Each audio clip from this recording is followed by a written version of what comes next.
नमस्कार मित्रों। आज की कहानी का शीर्षक है पुत्र की बलि। एक राजा था, उसका कोई पुत्र नहीं था। राजा बहुत दिनों से पुत्र की प्राप्ति के लिए आशा लगाए बैठा था, लेकिन पुत्र की प्राप्ति नहीं हो रही थी। उसके सलाहकारों ने तांत्रिकों ने सहयोग लेने को कहा। तांत्रिकों की तरफ से राजा को सुझाव मिला कि यदि किसी बच्चे की बलि दी जाए तो राजा को पुत्र प्राप्ति हो सकती है। राजा ने राज्य में ढिंढोरा पिटवाया कि जो अपना बच्चा बलि दे चढ़ाने के लिए राजा को देगा, उसे राजा की तरफ से बहुत सारा धन दिया जाएगा। एक परिवार में कई बच्चे थे, गरीबी भी बहुत थी। एक ऐसा बच्चा भी था जो ईश्वर पर आस्था रखता था तथा संतों के सत्संग में अधिक समय देता था।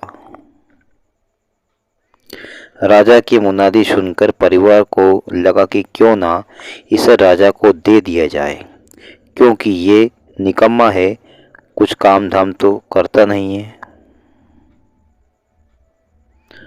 और हमारे किसी काम का भी नहीं है, और इसे देने पर राजा प्रसन्न होकर हमें बहुत सारा धन देंगे।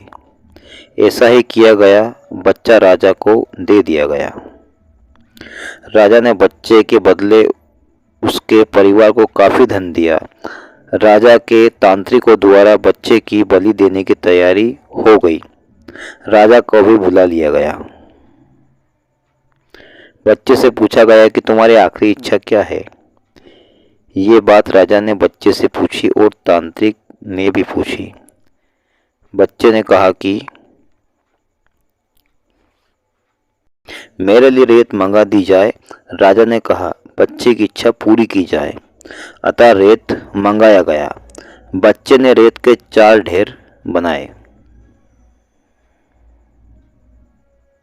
एक एक करके बच्चे ने 3 रेत के ढेरों को तोड़ दिया और चौथे के सामने हाथ जोड़कर बैठ गया और उसने राजा से कहा कि अब जो करना है करे,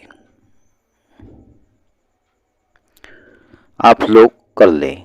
यह सब देखकर तांत्रिक डर गया और उन्होंने बच्चे से पूछा, पहले तुम यह बताओ कि ये तुमने क्या किया है।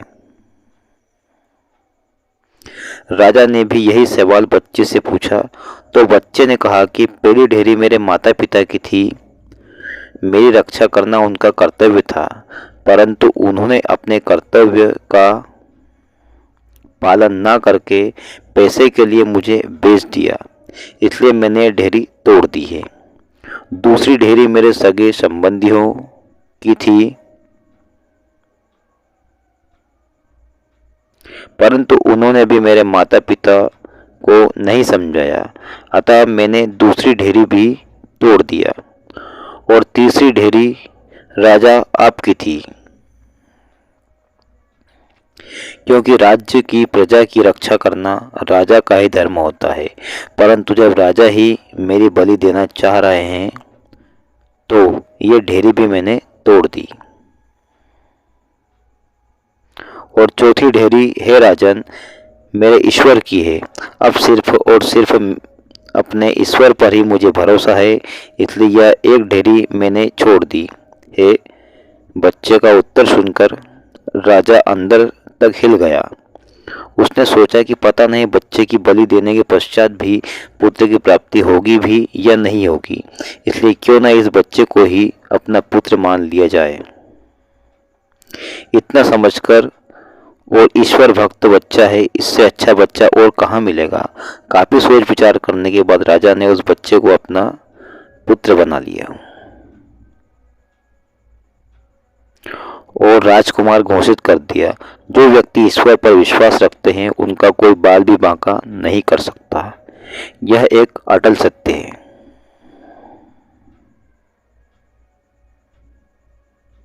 जो मनुष्य हर मुश्किल में केवल और केवल ईश्वर पर ही आसरा रखते हैं, उनका कहीं से भी किसी भी प्रकार का कोई अहित नहीं हो सकता। संसार में सभी रिश्ते झूठे हैं, केवल और केवल एक प्रभु का नाम ही सत्य है।